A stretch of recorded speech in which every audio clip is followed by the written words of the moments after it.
enter your access code followed by the pound key.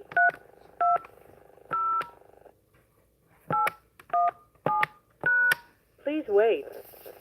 Please enter the reference number followed by the pound key. Enter the pound key to listen to the most recent recording. Please wait while we prepare your files. Press 6 to fast forward for 1 minute. Press 4 to rewind for 1 minute. Press 5 to pause or resume. Good. I just Came from California. hello. Good. Before I start with anything, I do want to apologize to everybody who showed up last Friday. I had like a mental breakdown. I think I was supposed to go to meet up with Steve's sons to get some of Steve's books last week, and I was planning all week to go Saturday, stay overnight, and come home on Sunday. As the week was going through, they were saying that we were going to have snow Saturday night, all day Sunday. And I'm saying, oh man, and I had to get out there because I'm going to pack up the house by Monday. So last second, Brenda and myself decided to head out Friday morning. So we got up Friday morning, and both of us were thinking, we had planned this all week for Saturday. In our heads, it was Saturday. So we're about halfway down. We were about at least 2 or 3 hours away from home when I realized I got a call tonight. I didn't take my computer. I didn't take the call numbers. I didn't have anything with me. I'm saying, oh man, I'm gonna be this stupid, but I was. So that's why, and I called Karen to be on the call to tell you that, there isn't a call, and I felt just bad for every so I apologize for that. But I did get his books. I got about 20-some books of his, and it was a good day to spend with his sons for a couple of hours, and we did a lot of talking, a lot of memories when I walked back into that apartment. But it was worth the trip, and then we drove all the way home that night. So we got home about midnight, and then we did beat the snow. So that was a good thing. But let's talk about the phone numbers and these. What's going on with all these calls? This is the last night for this call, just like it was for the Monday night and the Tuesday night call. So those three calls go away this week. So starting next week, besides the mentor calls at 9 o'clock at night, they're still here. All those calls will go away except for the Sunday call, when we do have the webinar call come on board. That's been held up because of Steve dying, and held up now because Mac Biggs is going through chemo. We don't know if he's going to be able to do this or not. So we do have some other mentors who are stepping up to help us there, and one is Karen Abernathy, and the other one is Sue Silva. So they will be on this call also, besides myself and Dave Dakota. Steve Repeller will be on it for maybe the first couple of weeks, and then he'll step away. And I will be the mentor and the monitor on that call. So I'm really sticking my neck out here because Steve Fagan was going to be the moderator and the mentor. Always trying to fill his shoes is tough, but now it's going to be different because this is, this webinar call is different because it's going to be on the computer. You'll see all the mentors on the screen. This is not a call-in on the phone. This is going to a particular website and watching us for an hour and a half or 2 hours or whatever it's going to be. I apologize for that, but you have to look at this now.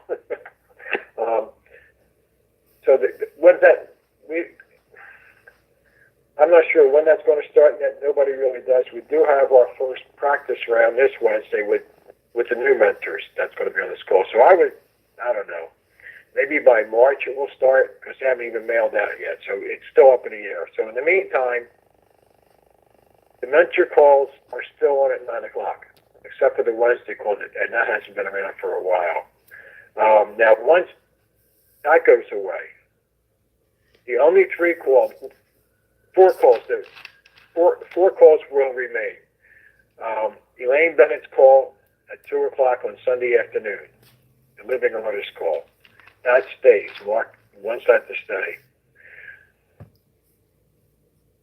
On Sunday night, the Prime Cure Law that me and Steve was doing, Now it's going to be myself and Karen Abernathy doing that call on Sunday night. That's staying, and that will stay.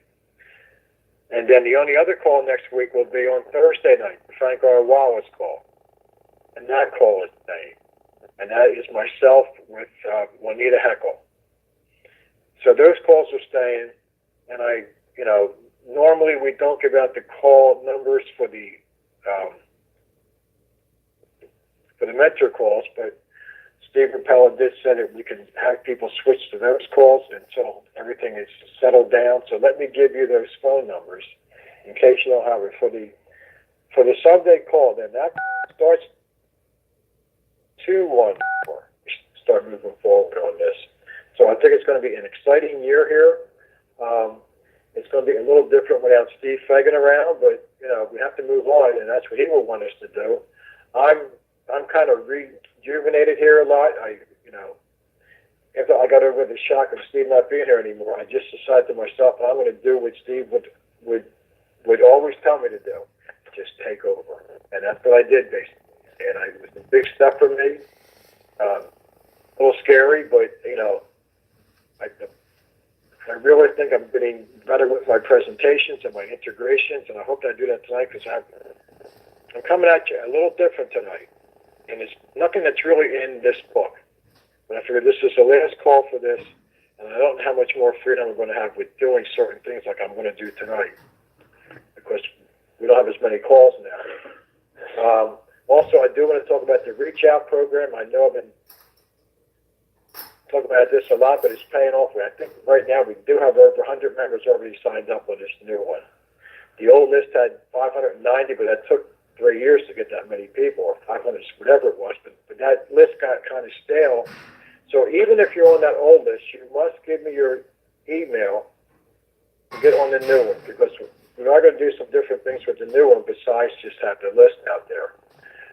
So if you, this basically for anybody who's new or not familiar with the Reach Out list, it's a way to communicate with other members. It's a way to make connections.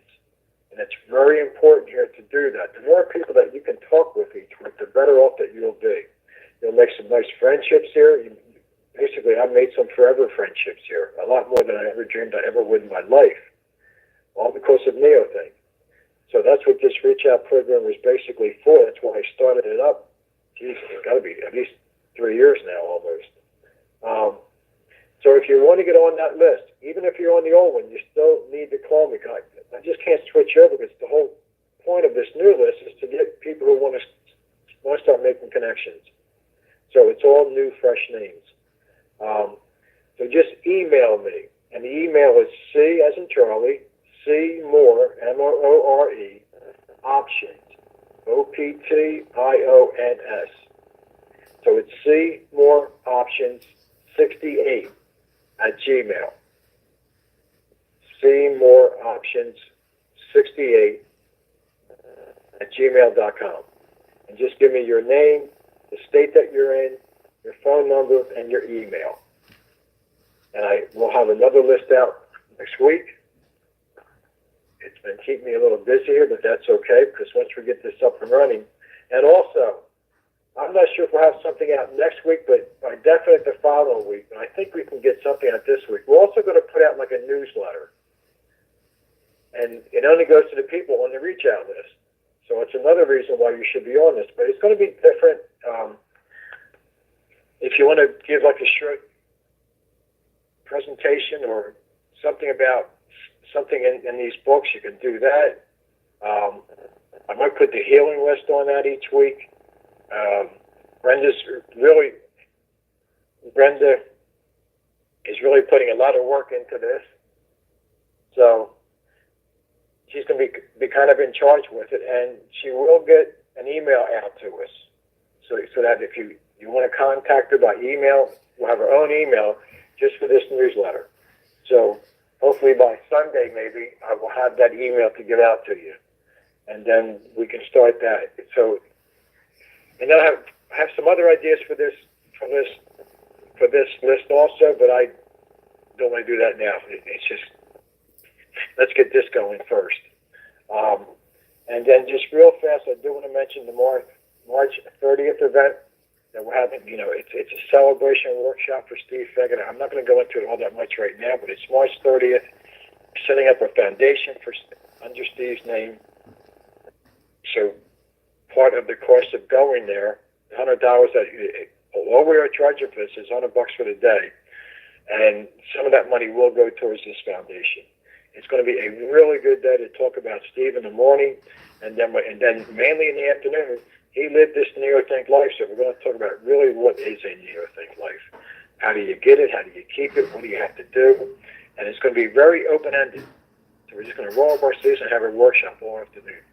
So if you want to fly in, we have the hotel rooms at a discount. I'm not sure what those are yet, but we will have those soon. Maybe by Sunday night. But if you have any questions on that, just hold off. Sunday and Thursday we'll be talking about that a lot. But if you can make it, make it. It's always a great event when you can meet other NeoThink members. So that's what I'm going to say about that. And I think that's it. And we can actually start talking about what we're going to talk about today. I think that's it. Yeah, it is. All right? Because I was thinking this is the last night for this call. I'm thinking, I don't know what to talk about. So it was funny. When I was down there to get the books from Steve's Sons, one of the books, it isn't a NeoThink book. It's called The Man's Search for a Meaning, and it's by Viktor Frankl. And it was written back in the 40s and 50s. He was a prisoner. He was in the concentration camps. And basically he's a psychiatrist. So he wrote about his journey there, but he didn't write about all the horrors as much as maybe the movies have and all that. He was mainly looking at this from a mind, from what happens to men and people when they go through these sort of things. And some of it's really touching the way that he really looked at it. It was a totally different way of looking at life in a concentration camp. But this one paragraph really got to me. And after I read it, I said, there's something here, but I'm not quite sure what it is yet. So I kept reading, but I marked the page. And I kept going back to it for like the last 3 days. And I said, and then it was really later today when it finally hit me, when I said, I can use this. And I'm going to read the paragraph first, and then I'm going to tell you how I'm going to use it about NeoThink and about outside authorities. He says here, he says, I mentioned earlier how everything that was not connected with the immediate task of keeping oneself and one's closest friends alive lost its value. Everything was sacrificed to this end. A man's character became involved to the point that he was caught in a mental turmoil which threatened all the values he held and threw them into doubt. Under the influence of a world which no longer recognized the value of human life and human dignity, which had robbed men of his will and made him an object to be exterminated, under this influence, the personal ego finally suffered a loss of values. If a man in a concentration camp did not struggle against this in a last effort to save his self-respect, he lost the feeling of being an individual, a being with a mind with inner freedom and personal value. He thought of himself then as only part of an enormous mass of people. His existence descended to a level of animal life. The men were herded, sometimes to one place, then to another, sometimes driven together, then apart, like a flock of sheep without a thought or a will of their own. A small but dangerous pack watched them from all sides, well versed in methods of torture and sadism. They drove the herd insensibly, backwards and forwards, with shouts, kicks, and blows, and we the sheep thought of two things only: how to evade the bad dogs and how to get a little food.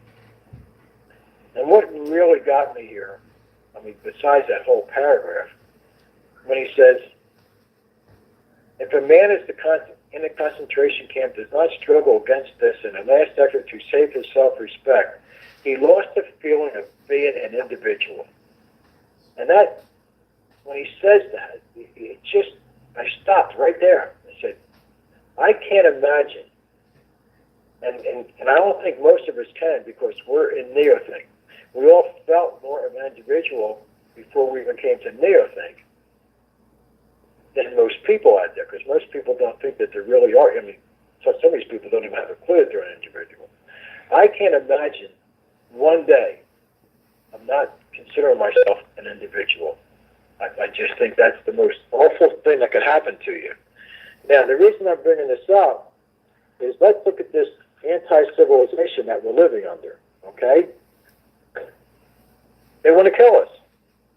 It's not as blatant as in a concentration camp where they worried about it every second of every awaking day that they didn't know what day that they were going to die. Most of them gave up. But basically, we're under a situation like that. It's just that they're killing us one at a time, and they're doing it very quietly. All right? They poison our foods. They haven't come up with a cure in a million years. The air's polluted. This is polluted. This is bad. The drugs that we're taking is killing us. Everything's killing us. And there's no logic out there. And we talked about this so many times, but think about it. How many people out there are losing their individuality? How many people feel like this? And it's getting worse every day. Let's look at the headlines every day. You don't have to read just the headlines. And it's absolutely insane what is going on out there. We have no respect for life. Just like in a concentration camp, they didn't care about anybody. They were just a number. Well, don't you feel sometimes that we're just numbers out here?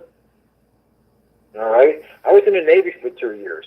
I hated it because I didn't feel like I was an individual. I almost lost hope. It was the longest 2 years of my life because I didn't feel I was a person. I was just a number. I had a serial number. So I know that feeling to a small extent as far as, I wasn't going to, I wasn't in danger of my life, but I didn't feel like I was me anymore for 2 years. So imagine losing this, and imagine nobody caring. But imagine going through life sometimes like, death would be almost rewarded at that point. But to lose your individuality because they could strip that away from you too. And that's what this anti-civilization for over 2,000 years has done to us. They have stripped away everything.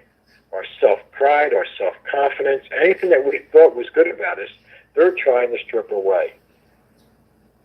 It's disgusting, it's immoral, it's everything that you can think of that's bad about human beings. These people are doing to us every day, and we applaud them, and we honor them, and we get days off for them, and we name buildings after them. To watch yesterday, in this great state of New York that I moved to recently, and this Cuomo, the governor, they signed the bill yesterday. I know it made the national news all over the place, and some of you might probably heard it, and some of you haven't. But they passed a new abortion law here, and a woman can kill this baby just before it's born, and that's legal. No, it's murder. Because this baby's 6 inches away or so from becoming out of her mother, that they can still kill this baby. Now, where's the respect of life there? Yes, women have their rights. Don't get me wrong. I am for pro-choice. But that's murder. He also, in this law, says if a husband or a boyfriend punches his girlfriend or his spouse in her stomach and kills that baby, he would only get like a misdemeanor because that baby's not a human being. I think this is absolutely disgusting. You might disagree with me. That's okay. But this is how this society is treating life today. They don't care about us. They don't care how we die. They want us to die. And if you don't believe that yet, start reading some real news. They do want to depopulize this world by billions. They don't want us to live. And if you don't think so, just look at their thing on the environment about CO2 is a killer. If we don't have CO2 in the air, we don't grow plants. We don't grow trees. We don't grow food. We all die. They're so crazy that they're taking science out of it, and people are believing it. And that crazy lady from New York, that young congressman, Cortez, or whatever her name is, she's a 29-year-old bartender. And she says in 12 years this world would just die if we don't change something about the environment. Are you kidding me? I mean, how do people believe this stuff? Because they don't feel that they're an individual. They got to follow these moronic people. That's what they're doing to us. This is just a concentration camp that we're living in anymore over time. Yes, it doesn't seem threatening to us today, but guess what? They're going to get us sooner or later because we're all going to die in this AC world anyway. But they do it. They don't just dig these mass graves and just shoot us and throw us in these graves, or they don't put us in ovens, or they don't burn us up, or starve us to death, but they will starve us to death soon because this country is going to turn socialism. Look at Venezuela right now. The last 100 years, over 100 million people have died of starvation under socialism. But yet, man, we're going to get all this free stuff. They want to tax the rich to the extremes. And most people will say, well, they should pay more taxes. No, they shouldn't. This is America. They pay enough taxes. They were saying, Elizabeth Warren came out the other day with her tax plan because all they do, that's all you hear about from these people. They aren't going to say what they're going to do for the country. All they're saying is they're going to tax the hell out of us. They're going to raise the tax here. They're going to raise the tax there. She wants to add another tax for not on your money, but on your assets. Jeff Bezos, the guy who owns Amazon, it's going to cost him $4 billion a year in extra taxes. $4 billion. Now, why he is still a left-wing radical is beyond my imagination.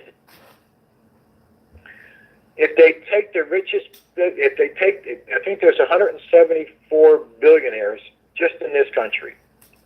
And over 10 years, between them and people who make over, I forget the bottom total that this covers, but they would pay an extra $3.75 trillion in the next 10 years.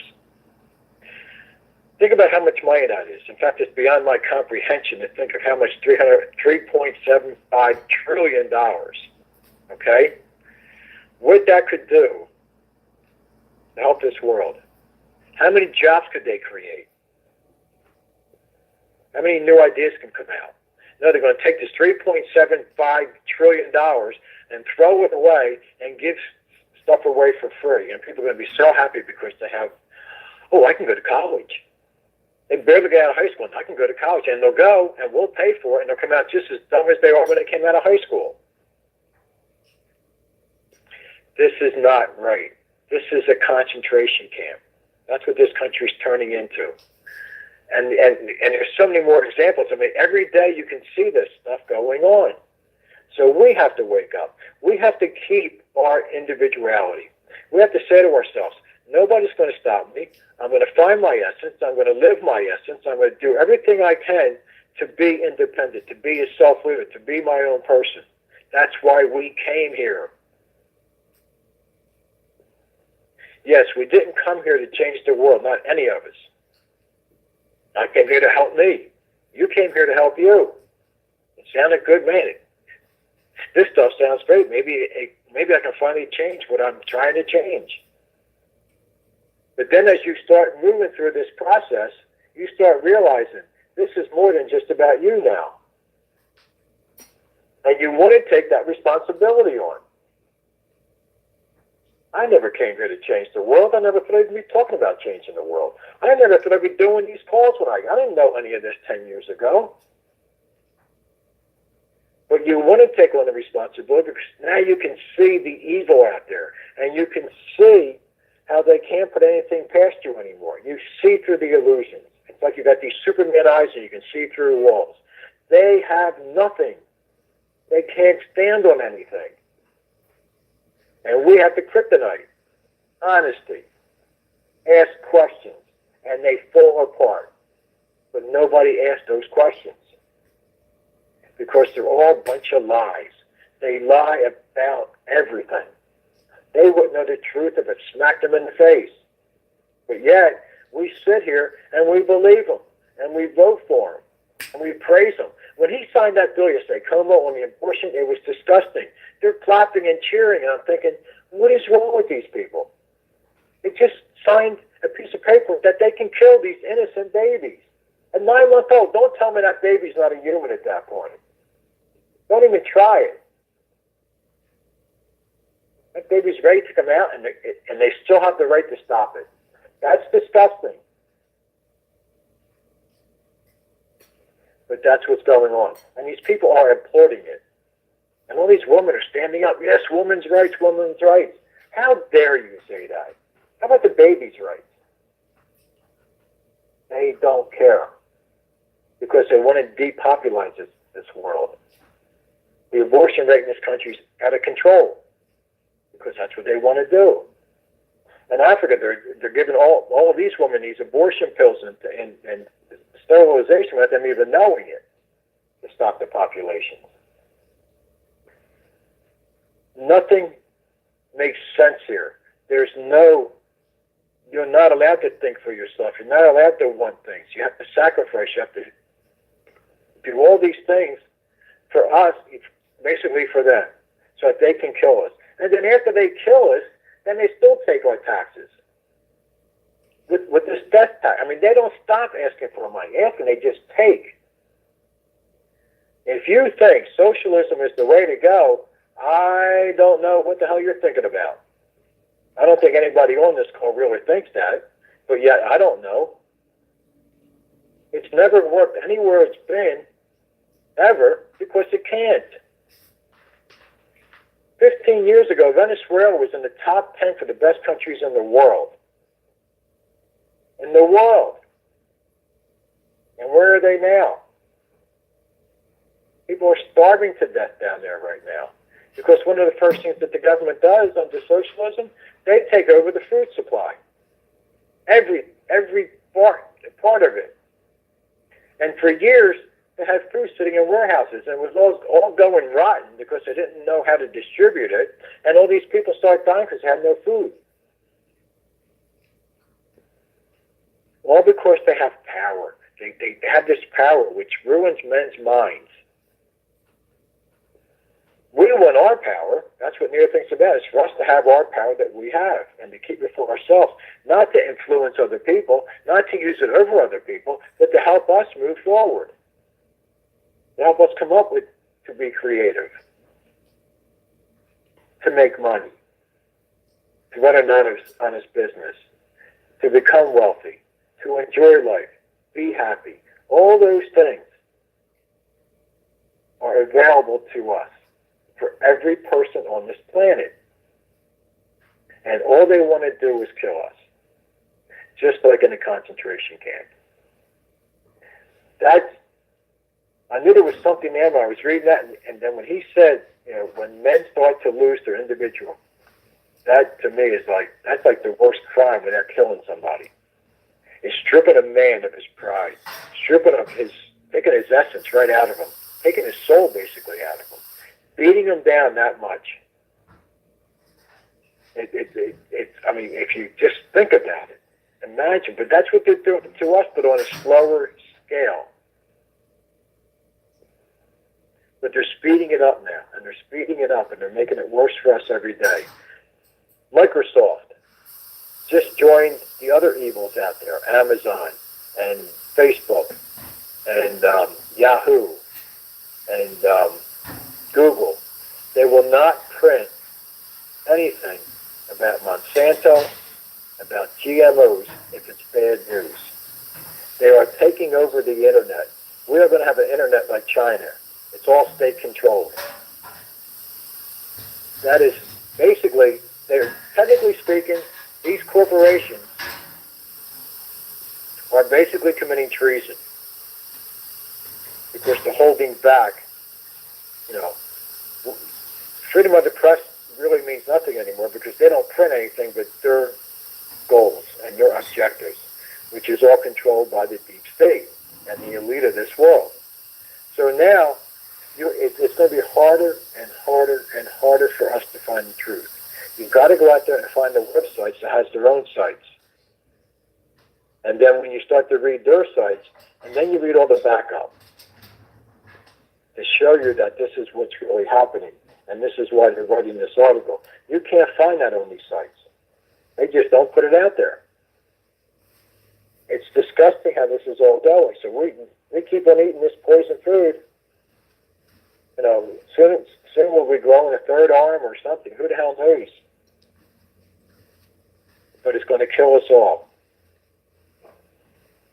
They don't want to find the cures. We have the cures. They don't want to do that. Biological mortality, oh my, that's like killing them. For them to hear that. You can't have views like that. I was in this article the other day and was talking about how the world would be like today if Hillary Clinton won. We would not be the United States of America anymore. Most of us would probably be in FEMA camps by now because the UN and the whole world would have came in here and just totally took us out because Hillary did it. That was the plan. The only person who stopped this was Donald Trump. Now, I don't care what you think about him. I don't think he's the greatest guy, but he is sticking to his word that he said he was going to make America great again. And he's not backing down. He's the only thing right now of this country falling apart. And it still might fall apart anyway. Because they're hammering him and they're lying about him every day. And every day is something new that he did. And they can't prove anything. Then these people get caught lying about the story that you just had all day long about how bad Donald Trump is. Nothing happens. Nothing happens. They don't even apologize for it. They don't even embarrassed by it anymore. This country, it really is at a crossroads. And yet, I feel very confident because there's a lot of people out there who's not neo-think, but there's a lot of people who know that something has to change. You can't keep pushing people down like this. I don't know how that mainstream Democrat is still a mainstream Democrat. I don't know how he's a Democrat at all anymore. And there's millions of them out there. I don't know how they're handling this extreme left business. And it seems like everybody who was throwing the hat into the ring to run, seems like 9 out of 10 of them are these left-wing radicals. They just want to tax you and tax you and tax you, and then they'll do something else. They'll tax you more. So that everybody can have free stuff. The borders would open up and everybody would come in this country, just flooding it with diseases and criminals and everything else. But yet, ask them if they want that criminal family from some Central American country to live next door to them. I'd like to see how they would react if one of their kids was killed by one of these illegal criminals who were here. And why should they get away with murder and we can't? I mean, it's so blatant what they're doing is that they want these votes. That's why they want to take down that's why they don't want the wall up. It would stop all those illegal people coming over here, and we give them this and we give them that, and guess what they're going to vote for? But nobody says that. Nobody figures it out. I mean, just ask, if you know somebody who believes in that there shouldn't be a wall, just ask them questions. You know, why do you think these people don't want a wall up? And they probably, they probably don't even know the reason why. Oh, because these people have a right to be here. Well, first of all, they don't. What other country just opens up their borders? Look what Europe did. They opened up their borders for all of those refugees, and now they're taking over all of Europe. The Muslims will take it over eventually because they're having 8 kids per family, and where the average European family is having like 1.5 kids, which is even not enough to support them, population-wise. So Europe's gone. By the year 2050, that's going to be gone. This is the world going crazy. This is not the world that belongs to the universe. And this is what we have to join the universe. We have to finally take this planet of ours, that's our home, and we're going to take this planet forward. And we're going to join the universe. The abundance is there. We have more food. We have more resources. We are not overpopulated by what they tell you. That's a bunch of crap. We are not overpopulated. We can still feed this world. In fact, they are right a little bit.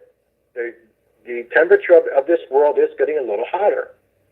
Now we have more farmlands than anything because there's more CO2 in the air. That CO2 ain't going to kill us. In fact, it's growing more farms. The production of food this year hit a record than last year because there's more farmland out there. I mean, it's just everything that they say is a lie. Or they take one strand of truth and they push that because it makes them sound like this is our proof. But they don't tell you the whole picture. But I think the lesson that I'm trying to get across tonight is not how bad things are, but just that don't lose your individuality. Stay who you are. Find out who you are.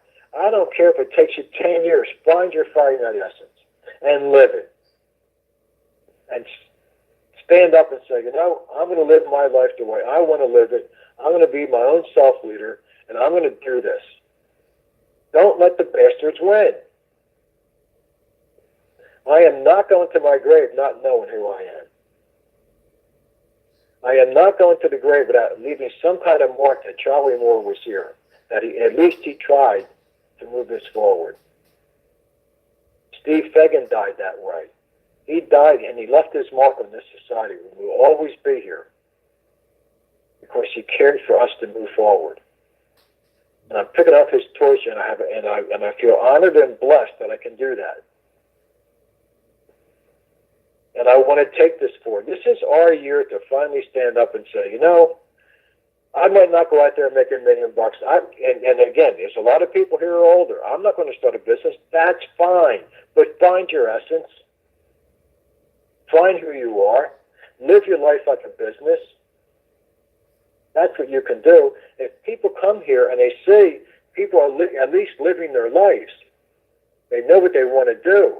And they're living it one way or another, but they're running their life like a business, and they have more freedom, they have more control, they have more money, they seem very, very happy. That's how we're going to get people here. If you show your family the difference that this makes in your life, your family will be begging you for the information. That's how we have to get family and friends into this, when they see the change in you. Because they see you're buying these books and they know that the books cost a lot of money. They see you're getting on these calls, but if they don't see results, what are they going to think? Oh, this is just a ripoff. These guys are just ripping you off. Because wouldn't you say the same thing if they were doing this and not showing you any value? I would think it'd be a ripoff. If my spouse was into this and she's reading all these books and spending all this time on the phone, and yet I see her not changing, yeah, I think it's a ripoff. But if you show them the difference in you, lead by example. Don't try and teach them anything. Don't educate them. Stimulate them. And you can stimulate them very easy just by living your life, just making you more of who you are. I have enjoyed the last 10 years immensely for many reasons, but the one is I enjoyed watching myself grow and finding out who I am. And every day I said, boy, if I can just find another part of me. And I found parts of me I never knew I had. And I thought I knew myself pretty good when I came here. And I did. But there were things in me that I had no idea that I could do. And I'm doing them. It's because I worked at it. I earned being here tonight. I have the privilege, and it's an honor for me to talk with you every night of the week. And I can't lie to you. I don't mind having a couple extra nights off. It's been a long time since I had this many nights off. So I am going to enjoy that a little bit, but I know I'm going to miss the call. So basically, I had to look at this in a whole different light. Now that I have these couple extra nights off a week, I have to fix my mini days. Because what am I going to do at night now? And I already have things that I'm planning out already for next week already. Because my life is a mini day. That's how I got here. And I'm not going to sit here now and be like a couch potato at night and watch crazy shows on TV. Yeah, I still watch a couple shows here and there, but I'm not involved in it like I was. Most of the stuff it doesn't even interest me anymore. Because it's about death most of the time. It's not about living. It's not about being excited about life. So I'm not going to waste my time doing that. I'm going to do other things. And then I'll sit, maybe I watch a show for an hour or something, and then I'll go to bed. And I had a good day. It's up to you. And I'll do everything I can to help you get to where you want to go. But we got to do it. I've been saying it for 10 years since I've been here. But now that the world's going more crazy each day, I don't know how, it's like, well, how much crazier can it get? Well, just wait till tomorrow and the next day. It's never going to get better. Understand this. Living under a two-party system in this world today, it's been running under like a two-party system for centuries. Where did it get us? Do you ever see a day get better than last? No, this is the best day we have is today, Friday. Of course, tomorrow it's only going to get worse. And I'm not trying to be a downer here. I'm not trying to bring doom and gloom. I was just dealing with it honestly. The world can't get better. It can't. We are not capable. Until we pass the crime law, this world cannot get better. And yet, the crime law here is on hold. The TVP is on hold. We have a long way to go here, but it's not impossible. We can do this, but it's up to us. So you want to keep who you are. You want to keep your dignity and your self-pride, no matter what they throw at us. And see through the illusions.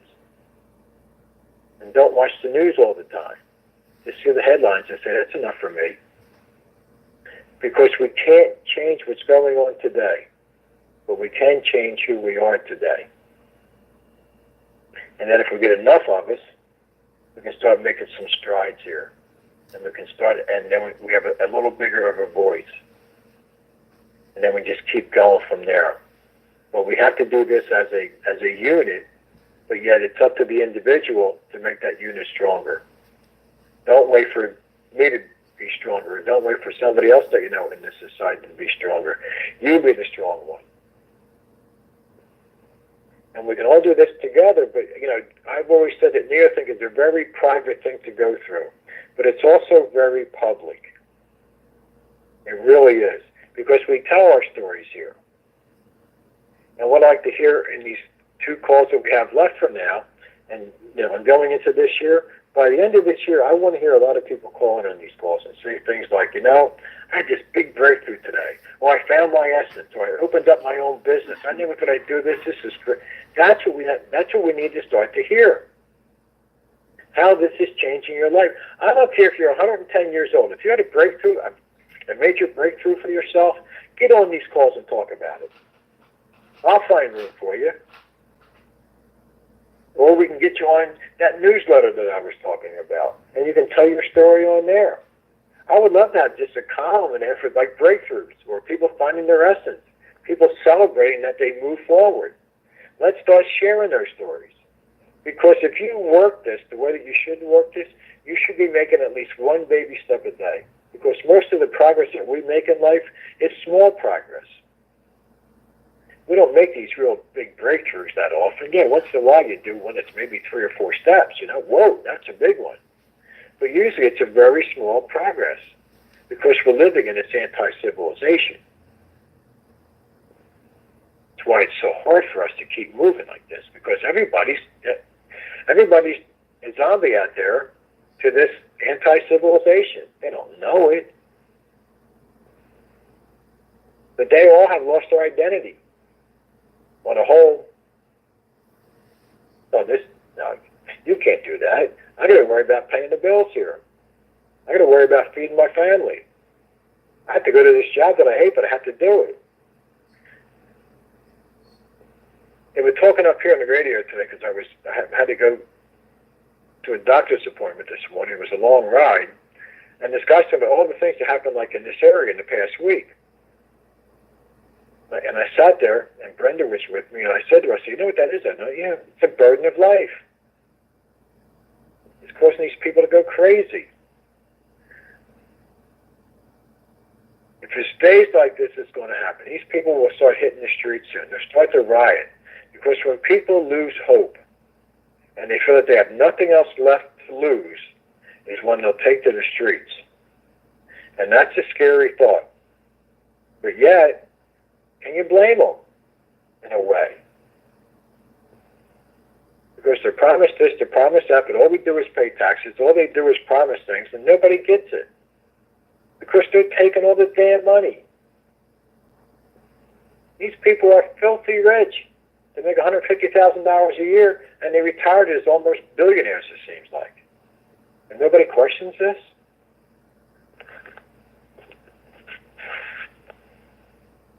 It's time for us to really take a look at ourselves. It's time to take that inventory. It's time for us to say, you know, I've been here for a year, I've been here for 2 years, I've been here for 3 years. It doesn't matter. But do you think that you're improving every day? While you're doing them, it starts with the basics, the mini day. It starts with your desire. How bad do you want to change your life? And if we all just did mini days every day, we would all be where we want to be. That's basically 100% guaranteed that you'll hit your goal just by doing mini days. I can't picture my life without them now. I've been doing it for so long. But I failed miserably at it in the beginning. Over and over again. I had the wrong mentality for it. I was making it more of a chore and looking at it as a way out. And I wasn't thinking about that this is just another tool to help me move forward. So you got to start back at the basics. Read again about the mini days. Go back and read the self-leader system. Yeah, it's kind of dry reading, man, but it tells you exactly what to do. And build yourself up. Talk to yourself. Be proud of who you are. But go to bed at night before you sleep. Just lay there and say, did I do good today? Did I take a baby step forward or more? And be honest with yourself. And if you did, celebrate it. Be happy about it. Recognize that you did make a step and make sure that becomes a habit now. Because a lot of times people will improve a little bit. They don't realize that they did. And then when they realize it, like 2 or 3 months might go by. Oh, geez, I didn't realize that. Yeah, I have changed, haven't I? But celebrate these changes. Because it takes a lot of hard work to make them. And check your desire level when you get up in the morning. I mean, what has helped me, and again, it doesn't mean that it's going to help you. You know, as I find I'm getting a little older here, sometimes I don't want to get out of bed in the morning, you know? And I lay there and I say, oh, man, you know.